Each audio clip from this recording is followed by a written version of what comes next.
اعوذ باللہ من الشیطان الرجیم بسم اللہ الرحمن الرحیم۔ السلام علیکم، کیسے ہیں آپ؟ ٹھیک ہیں؟ امید کرتی ہوں کہ آپ لوگ خیریت سے ہوں گے، اور میری دعا ہے کہ اللہ تعالیٰ آپ سب کو اپنے حفظ و ایمان میں رکھے۔ ناظرین، آج کا ہمارا ٹاپک ہے ہومو سیکچول اور دیگر جنسی طریقے۔ جو عورتیں جنس پرستی کی عادی ہو جاتی ہیں، انہیں ہر وقت یہ خیال بنا رہتا ہے کہ ہم جنسی تعلقات سماج، اخلاق اور قانون کی نظر میں جرم کے علاوہ اور کچھ نہیں ہے۔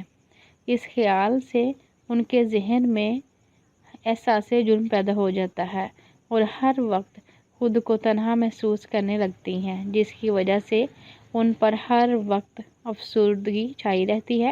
عورتوں کے ہم جنسی تعلقات میں استقلال نہیں ہوتا، ان کے درمیان رشک اور حسد ہوتا ہے، اس لیے ان کے تعلقات پختہ نہیں ہوتے، اور جب دونوں میں سے کسی ایک کی شادی ہو جاتی ہے تو یہ رشتہ بالکل ختم ہو جاتا ہے۔ ہم جنسی تعلقات رکھنے والی عورتوں میں شادی شدہ اور بال بچے عورتیں بھی ہوتی ہیں۔ شادی ان کے ان تعلقات کے لیے پردے کا قائم کرتی ہیں۔ اکثر اس طرح کی عورتیں اعصابی شکایتوں کا شکار ہو جاتی ہیں، ان کے رویوں میں فرق آ جاتا ہے، بدن کا درد، سر کا درد، تھکان، بے خوابی اور بے چینی ہر وقت محسوس رہتی ہے۔ یورپ اور دیگر ممالک میں اس کا کثرت سے رواج ہے۔ اس میں مرد اور عورت ایک دوسرے کے اعضائے تناسل کو چومتے چاٹتے ہیں۔ یہ کیفیت عام طور پر دو صورتوں میں پیدا ہوتی ہے۔ پہلی صورت میں اس وقت جس وقت لڑکی اور لڑکا غیر شادی شدہ ہوتے ہیں اور خوف کی وجہ سے مباشرت نہیں کر پاتے، وہ ایک دوسرے کے اعضائے تناسل کو چوم کر جنسی تسکین حاصل کرنے کی کوشش کرتے ہیں، لیکن یہ صورت اسی وقت پیدا ہوتی ہے جب وہ ایک دوسرے کو بے انتہا محبت کرتے ہیں۔ دوسری صورت میں جب عمر کی زیادتی یا جسم کی کمزوری کی وجہ سے مرد اور عورت میں جنسی اشتعال کم ہو جاتا ہے، اس وقت وہ اس ذریعے سے ایک دوسرے میں جنسی اشتعال پیدا کرنے کی کوشش کرتے ہیں، لیکن اس فعل میں ایک بہت بڑا خطرہ رہتا ہے۔ اگر مرد یا عورت کو کوئی جنسی بیماری ہوتی ہے تو وہ منہ کے ذریعے جسم میں پہنچ جاتی ہے۔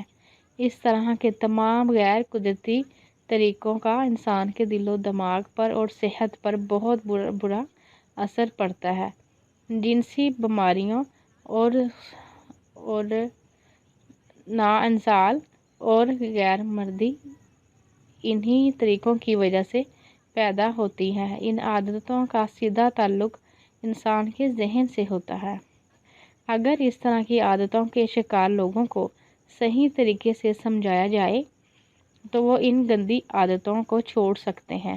ان عادتوں کی دوسری وجہ جنسی مخالف کی غیر موجودگی ہے۔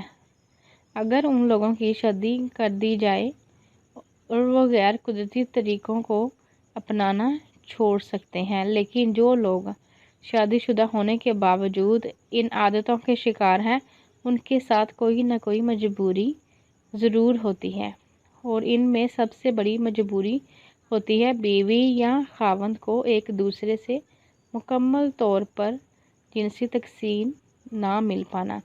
مرد اور عورت کو ایک دوسرے سے جنسی تسکین اسی صورت میں مل سکتی ہے جب ان کے درمیان محبت ہوتی ہے، اور جنسی تسکین مرد اور عورت کو اس وقت نہیں ہوتی جب ان کے درمیان کوئی جنسی تعلق نہ ہو اور نہ ہی وہ ایک دوسرے کو جنسی مباشرت میں تعاون دیتے ہوں۔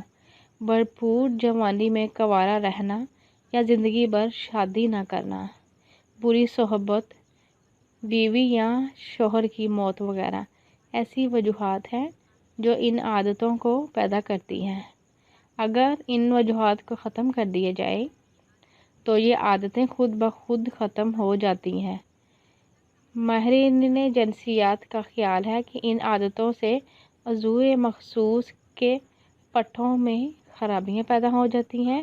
عام طور پر جو لوگ مشت زنی کا شکار ہوتے ہیں ان کے اعضائے تناسل کی جو رگیں ہیں وہ کمزور ہو جاتی ہیں، اس سے ان میں نامردی کی شکایت پیدا ہو جاتی ہے۔ مشت زنی کے شکار لوگوں کے دماغ میں وہم بیٹھ جاتا ہے کہ ان کے صورت نزال اور نامردی جیسی علامتیں پیدا ہو گئی ہیں۔